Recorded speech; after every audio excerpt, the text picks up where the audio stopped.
এটা হলো ইউসুফ আর এটা হলো তাসলিমা। এখন ইউসুফ এবং তাসলিমার যে ছবিগুলো আপনারা দেখতে পাচ্ছেন, এটা আরো কিছু ছবি আছে। আমি আরো কয়েকটা ছবি আমি বেশি দেখাতে পারবো না, আরো কয়েকটা ছবি আমি আছে দেখাবো। আর আরো কিছু ছবি আছে যে ছবিগুলো আসলে এটা দেখানোর মতো সম্ভব না, আমি আন্তরিকভাবে দুঃখিত। টাঙ্গাইলের সদর উপজেলার ডাঙ্গা ইউনিয়নের বড় বিন্নাপুর গ্রামে পরকীয়া সংক্রান্ত একটি ঘটনাকে কেন্দ্র করে এলাকা জুড়ে চাঞ্চল্যের সৃষ্টি হয়েছে।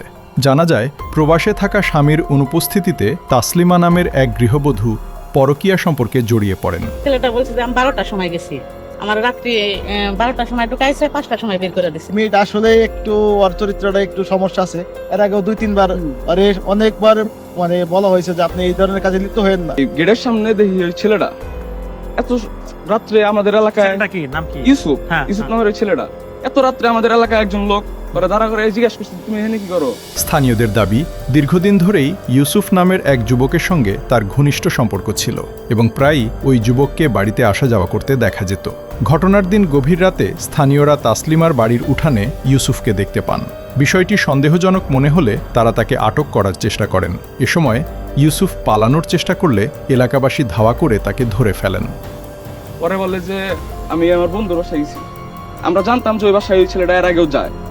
তখন আমরা ওই ছেলেটা জিজ্ঞাসা করার সাথে সাথে পিছন থেকে মেয়েটা দৌড় দিয়ে, আর মেয়েটা যে পিছনে ছিল আমরা এটা খেয়াল করি না। মেয়েটা দৌড় দিয়ে ওর বাসার রাস্তায় বের করতেছিল, দৌড় দিয়ে ভিতরে ঢুকে দরজা লক করছে। দরজা লক করার পরে ওইদিকে তাকানোর সাথে সাথে ছেলেটা দিছে চক দিয়া দৌড়। চক দিয়া দৌড় দেওয়ার পরে যে পাশে একটা চক আছে, পরে আমার এলাকার মানুষ চিল্লাচিল্লি করার পরে সবাই ছুটে আসছে। রাত্রি করে লাইট নিয়ে বের হয়েছে। ওই পাশ থেকে যে ফতেপুরের ওই পাশ থেকেও লাইট মাইট নিয়ে সবাই বের হয়েছে। বের হওয়ার পরে এই পাক্কা চকের ভিতরে আধা ঘন্টার মতো খুঁজে হয়েছে, লাইট নিয়ে আধা ঘন্টার মতো খুঁজে হয়েছে। ভুট্টা ক্ষেতের ভিতরে ছেলেটা লুকায় ছিল। পরে ছেলেটাকে ধরা হয়েছে, দইরা নিয়ে ইউসুফ, হ্যাঁ ইউসুফরে ধরা হয়েছে। ধরার পরে এখানে নিয়ে আসা হয়েছে এই মোড়ে। আনার পরে ওই ছেলে মনে করেন যে সবকিছু স্বীকার করছে সবার সামনে। যে পরে জিজ্ঞাসাবাদে ইউসুফ স্বীকার করেন তাসলিমার সঙ্গে তার দীর্ঘদিনের সম্পর্ক রয়েছে।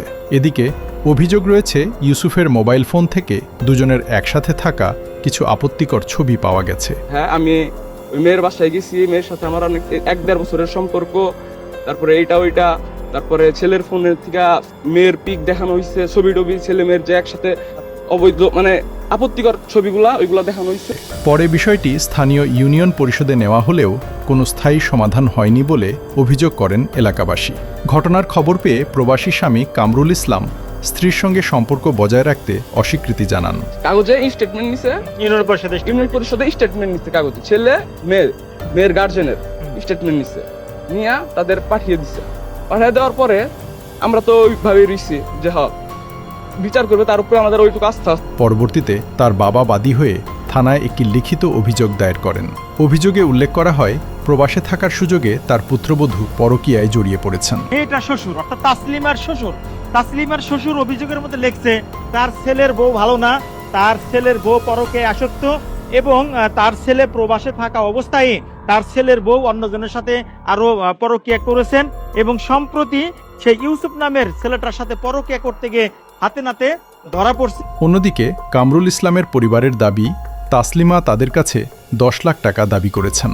টাকা না দিলে হুমকি দিয়েছেন বলেও অভিযোগ উঠেছে। এই কথা শোনার পরে তাসলিমা তাৎক্ষণিক কি করছে, শ্বশুরকে একটি চাপ সৃষ্টি করছে, হয় টাকা 10 লাখ দিতে হবে, না হলে আমি আপনার ঘরেই আমার জীবন বিসর্জন দিব। আপনারা চিন্তা করেন যে তাসলিমা তার শ্বশুরকে যদি এই হুমকি দিতে পারে, এই ধুমকি দিতে পারে, তাহলে সে তাসলিমা কত বড় একটি ফ্রড এবং কত বড় একটি পরকে আসক্ত, কি ক্ষতিটা যে করেছে। এবং স্থানীয়রা এ ঘটনার সুষ্ঠু তদন্ত ও প্রয়োজনীয় আইনগত ব্যবস্থা গ্রহণের দাবি জানিয়েছেন।